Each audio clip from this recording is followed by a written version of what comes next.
ज़राए क़वानीन के खिलाफ किसानों के धरने का आज चौथा दिन है। किसान दिल्ली की सरहद पर 26 नवंबर से एहतजाज कर रहे हैं। किसान दिल्ली हरियाणा की सरहद सिंगूर बॉर्डर पर डटे हुए हैं। कुछ किसान दिल्ली के निराकारी समागम मैदान में मौजूद हैं। शनिचर को किसानों ने तय किया है कि वो अभी सिंगूर बॉर्डर पर ही एहतजाज करेंगे और बुराड़ी के समागम मैदान में नहीं जाएंगे। और इस पूरे मामले पर बात करेंगे माननीय शंकर इस वक्त दिल्ली से जुड़े हैं। शंकर, किसानों का एहतजाज लगातार जारी है, 4 दिन हो गए उनके एहतजाज को। आज 11 बजे एक अहम मीटिंग होने वाली थी किसानों की, क्या मीटिंग हुई, कुछ नतीजे पर निकली बात?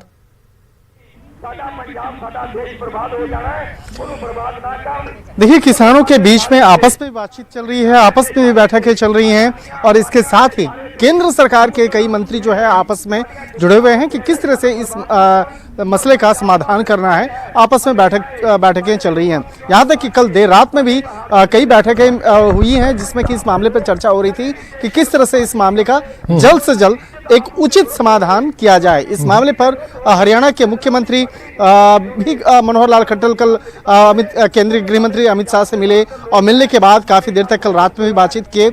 और जो किसानों की अगर बात करें तो कल अलग अलग राज्यों से किसान यहाँ पहुँच रहे हैं और यहाँ पहुँचने के बाद इकट्ठा होकर अपनी बातों को रख रहे हैं। ठीक मेरे पीछे यहाँ पर देख सकते हैं काफ़ी किसान हैं और किसानों का जो अलग अलग संगठन, अलग अलग जो संगठन है वो यहाँ पहुँच रहा है अलग अलग राज्यों से। यहाँ पे एक राज्य से आए हुए यहाँ पे लोग दिख रहे हैं और पीछे मैं आपको दिखाना चाहूंगा अलग अलग पंडाल, कई पंडाल बन रहे हैं और एक भव्य पंडाल बन रहा है जो आप ठीक हमारे पीछे देख रहे हैं। उस पंडाल में आप जो देख सकते हैं कि जो एक नए तरीके से पंडाल बनाया जा रहा है, काफी विशाल पंडाल बनाया जा रहा है और हो सकता है कि यहाँ पर जो अलग अलग राज्यों से रोज लोग आएंगे उसको यहाँ पर जो कार्यक्रम होगा वो यहाँ पे आयोजित किया जाएगा। और ठीक उस पंडाल के पीछे जो छोटे छोटे ब्लॉक बनाए जा रहे हैं वहाँ पर सोने की व्यवस्था की जाएगी। और ठीक हमारे सामने देखिए इस पंडाल में यहाँ पे लंगर की व्यवस्था है। तो ऐसे लंगर की कई व्यवस्थाएं यहाँ पे की गई हैं कि जो भी किसान जो बाहर से आ रहे हैं उनके खान पान में कोई दिक्कत नहीं हो,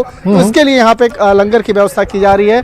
और लोग यहाँ पे बैठे हुए हैं, बातचीत कर रहे हैं। अपनी बातों को रखने के बाद यहाँ पर जिनको भूख लगी है वो आके यहाँ पे लंगर पे आ सकते हैं, लंगर सेवा पे। जिनको प्यास लगी है उनके लिए उसी स्थान पे पानी की व्यवस्था की जा रही है। बिल्कुल शंकर, एक चीज यहाँ पर ये जाने को पूरी तैयारी में दिख रहा है, किसान महीनों का राशन अपने साथ लेके आए।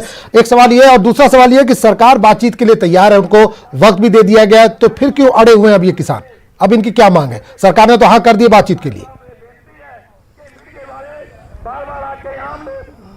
बातचीत के लिए जो 3 तारीख का वक्त मुकर्रर किया गया था वो बहुत पहले से तय किया गया था और 3 दिसंबर को पहले से तय था कि पंजाब के किसान आएंगे और बातचीत होगी। लेकिन यहाँ पर कहीं न कहीं एक मसला जो है, ये मसला कहाँ पे ये दुविधा वाली स्थिति हुई है, कहाँ से ये चीज़ें गलत तरीके से फैलाई गई किसानों के बीच में, जिसके चलते फिर काफ़ी संख्या में किसान सिंधु बॉर्डर पे पहुँचे हैं। दूसरा जो दिल्ली से सटा हुआ हरियाणा का बॉर्डर है, बल्लभगढ़ से सटा हुआ जो इलाका है उस जगह पे सटे हुए हैं। हालांकि जो केंद्र सरकार ने औपचारिक तौर पर ऐलान करते हुए कहा कि जो भी किसान हैं जो अपनी बात रखना चाहते हैं, विरोध प्रदर्शन करना चाहते हैं, ये बुराड़ी स्थित जो समागम वाला जो मैदान है आप यहाँ आइए और यहाँ पे बातचीत करके रखिए।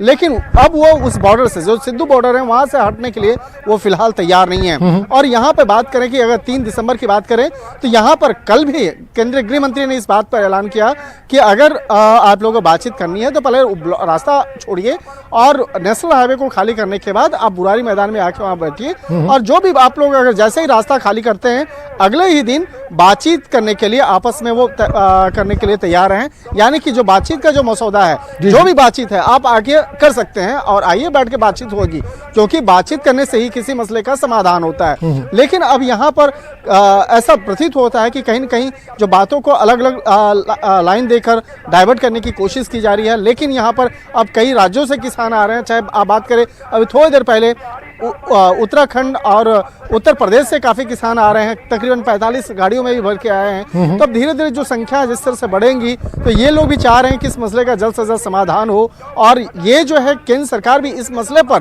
काफ़ी गंभीरता से सोच रही है, काफ़ी गंभीरता से विचार कर रही है कि इस मसले पर जितना जल्द से जल्द हो किसानों के नेता, हालांकि यहाँ पे कोई नेता नहीं, एक बड़ा कोई नेता नहीं है, इसमें किसानों का कहना है कि हम सब नेता हैं और यहाँ पर जो भी बातचीत होनी चाहिए वो खुलकर सबके सामने होनी चाहिए और इस मामले पर जो उनकी मांगे हैं, जब तक उसका मसले का समाधान नहीं होता है तब तक वो बॉर्डर छोड़ने वाले नहीं हैं।